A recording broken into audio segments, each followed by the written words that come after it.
Boa noite. Dependendo do tempo que uma pessoa se expõe à poluição sonora, ela pode chegar à perda parcial ou total da audição. E esse tem sido um problema recorrente no mundo moderno, onde carros, aviões, máquinas agrícolas, fábricas e várias tecnologias acabam produzindo ruídos extremos, com frequências que extrapolam 85 ou 100 decibéis. Ouvir música com grande volume em fones de ouvido, ficar próximo a caixas de som em shows, tudo isso pode comprometer a audição. Segundo a Organização Mundial da Saúde, OMS, 1 em cada 7 brasileiros sofre com algum tipo de deficiência auditiva. E um dado importante é que aproximadamente 80% desses brasileiros não sabem que possuem problemas auditivos. Também não tomam a iniciativa de procurar auxílio de um profissional especializado. Para compreender melhor as causas e tratamentos de problemas relacionados à audição, o Opinião Pernambuco de hoje convida Erideise Gurgel, otorrinolaringologista e coordenadora do curso de medicina da Unicap. Cristiane Zilbermintz, audiologista e professora do curso de fonoaudiologia da Unicap. Paulo Freitas Barros, psicólogo e professor de fonoaudiologia, também da Universidade Católica de Pernambuco. Estamos disponibilizando o número de WhatsApp para você entrar em contato conosco, dando a sua opinião ou fazendo pergunta. Anote aí, 988 30 70 98. Bem, sejam bem-vindas, seja bem-vindo também, professor Paulo, e vamos começar essa nossa conversa, né? Vamos inicialmente entender o que é o aparelho auditivo, como ele funciona e por que ele é tão importante para a gente, doutora Erideise. Bom, o aparelho auditivo, né, Valdir, ele é super importante porque ele é um órgão do sentido onde vai captar os sons todos que a gente tem em volta, né? E sem esses sons, a gente não teria principalmente o quê? A comunicação, que é tão importante no nosso meio. Ele é constituído por 3 partes principais, né? A orelha externa, a média e a interna. Na orelha externa e média, a gente tem a captação e a amplificação do som. Depois, ele é codificado na orelha interna, transformado em impulso, para, pela via auditiva, ser entendido no nosso córtex cerebral. Então, a gente necessita realmente que as 3 áreas, tanto a orelha externa, média como interna, estejam em perfeita harmonia para que a pessoa tenha uma boa audição. Doutora Cristiane, e nem sempre essa percepção do som ela é consciente, né? Às vezes a gente para ouvir, mas muitas vezes a gente nem se dá conta de que está ouvindo muita coisa. É mais ou menos assim que funciona? Na verdade, a audição humana, o próprio bebê ele já começa a escutar na barriga, né, por volta das 25 semanas de idade gestacional. Então, os sons eles são aprendidos de forma natural, mas existem pessoas de fato que elas têm o que a gente chama de atenção seletiva. Então, elas, quando estão mais interessadas em ouvir alguém falando ou em algum assunto, elas realmente se desligam de outros estímulos daquele ambiente. Então, assim, a audição nossa é um estímulo importantíssimo para o desenvolvimento, né? Particularmente, a minha área de atuação é mais com crianças e recém-nascidos. E a gente vê que esses bebês que escutam começam a ter experiência auditiva na barriga da mãe. Eles já nascem bem diferentes, já têm um bom desenvolvimento, principalmente em relação à fala, à linguagem, à comunicação, né, como foi dito. E por isso que a gente vê que ouvir bem é bem importante para o ser humano. É um diferencial daquelas pessoas que não escutam ou que perdem a audição.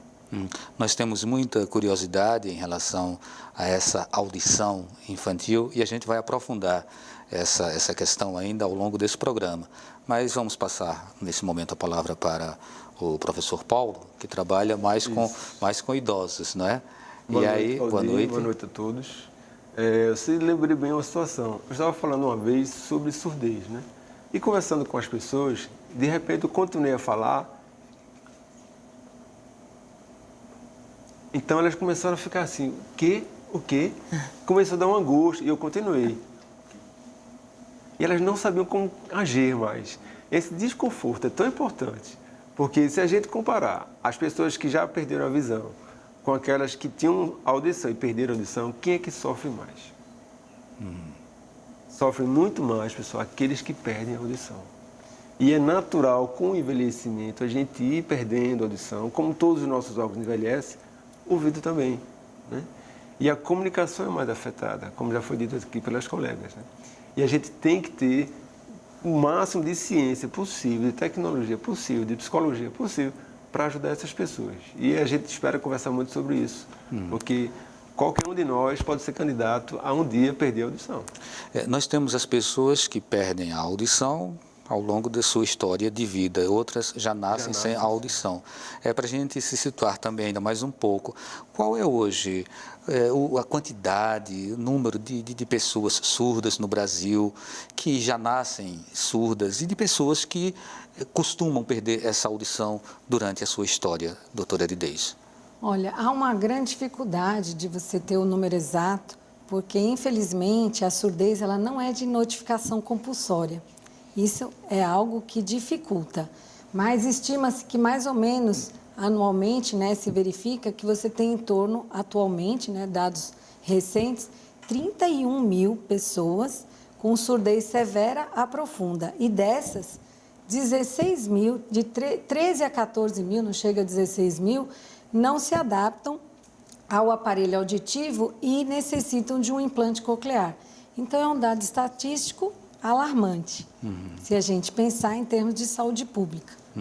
Esse número de pessoas... 31 mil pessoas que já nascem com problema ou que adquiriram essa surdez? Que nascem ou que sofrem acidentes. Porque, por exemplo, em adultos, existem adultos, por exemplo, que sofrem acidentes de moto e têm traumatismo crânioencefálico e aí eles ficam surdos também, profundos. Então, em adulto, é mais comum esse tipo de alteração. Já os quadros infecciosos, onde a rubéola é um dado estatístico ainda muito importante no Brasil, sobretudo na região norte e nordeste, e as doenças genéticas no sul e sudeste do país. Então, essa é a incidência nas crianças e nos nascimentos. Doutora Cristiane, quando a senhora fala que na gestação a criança já ouve, né? Ela já percebe os primeiros impulsos. Isso pede uma atenção especial por parte dos pais para que eles ofereçam um som com uma qualidade, num controle de volume ou de intensidade que seja bom para essa criança. Essa percepção, ela é uma percepção que ela identifica os diferentes estímulos? Como é que isso funciona? Então, como já foi dito, o ouvido humano, ele tem essas três partes, né? Então, a orelha externa, a parte média e a parte interna. E esse órgãozinho, que é a cóclea, né? Que é o caracol, ele já está formado com 25 semanas de vida gestacional. Então, o bebê, ele já começa a escutar na barriga todos os sons. Então, os sons, eles são atenuados, quer dizer, eles são diminuídos, né? Porque tem o som ele é passado de fora para dentro, então tem o líquido, não é? E aí, claro que esse bebê não vai escutar perfeitamente como nós escutamos, porque ele está mergulhado no líquido. Mas ele já reconhece a voz da mãe, ele já reconhece música, ele já reconhece os sons. E tem um dado interessante, foi feita uma pesquisa nos Estados Unidos com 2 grupos de mães. Um que os bebês eram expostos ainda na vida uterina a uma música, as mães cantavam essa música para os bebês, e o outro grupo de mães com as mesmas características que elas não cantavam, não davam nenhum tipo de estímulo para esses bebês. Logo após o nascimento, de forma imediata, quando esses bebês nasceram, a mãe, logo nas primeiras horas de vida, quando cantavam a música que elas cantavam na barriga, o bebê parava de chorar. Isso é um sinal de atenção auditiva. Então, o que a gente recomenda para gestantes é sempre conversar com o bebê na barriga, colocar música, estimular, porque de fato isso é um diferencial. As vias auditivas, elas são formadas já na barriga, né? Já nessa vida embrionária.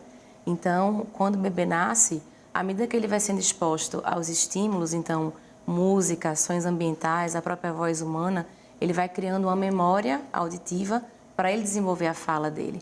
Então, é muito importante que as mães realmente estimulem o bebê já mesmo na vida uterina.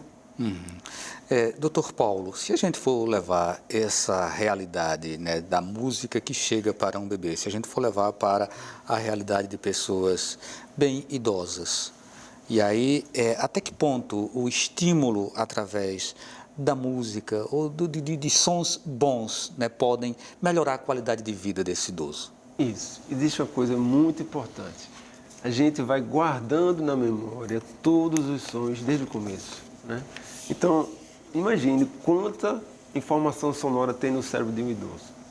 Toda a sua vida, né? Está na parte inconsciente guardado. Então, por aí a gente vê. É importante que eu me submeta me exponha a bons sons. Sim, né? É importante que eu me submeta a sons que tenham conteúdo significativo para a vida.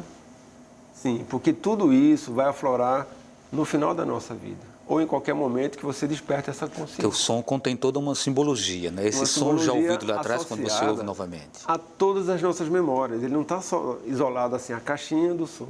A vida afetiva, ao que você comeu, aos seus medos, às suas ansiedades. Os sons estão totalmente imbricados com tudo isso. Os momentos, então, né, vividos em sua história. Às vezes que você também falou e ouviu coisas agradáveis e desagradáveis, os sustos, os medos que você teve. Então é uma riqueza de informação tão grande que a gente deveria tomar o máximo cuidado com a nossa saúde auditiva. Doutora Elides, eu queria que a senhora entrasse um pouquinho nessa discussão. Antes de a gente vai ter 2 blocos ainda, a gente entra depois nessa parte mais técnica, né, do tema de hoje. Mas quando a gente ouve uma música que marcou um período da vida da gente, né, seja uma música que marcou a minha infância, que marcou a minha adolescência, a tendência é você se transportar, né, você é teletransportado para um outro tempo, tudo a partir de uma memória sonora. Esse tipo de compreensão da importância do som, ele é uma coisa generalizada na nossa população ou a população não tem uma consciência do que isso representa e acaba negligenciando e tratando mal a sua audição? Eu acho que a população, por não ter noção de que este é um bem precioso e que pode ser perdido, não tem o cuidado devido com sua audição. A gente vai dar um exemplo dos jovens. Hoje em dia, a gente tem os headphones e você tem os equipamentos que eles têm uma alta intensidade. E aí é muito comum no ônibus, no carro, então, se utilizar sons acima de 85 decibéis. E o som lesivo, além dele ser acima de 85 decibéis, quanto mais tempo houver o contato com esse som lesivo, mais as células ciliadas de dentro da cóclea, do ouvido, elas podem ser lesadas. Então, o que a gente vê hoje em dia é que a gente já tem jovens com perda auditivas em agudos. E provavelmente a gente vai ter uma geração de idosos surdos.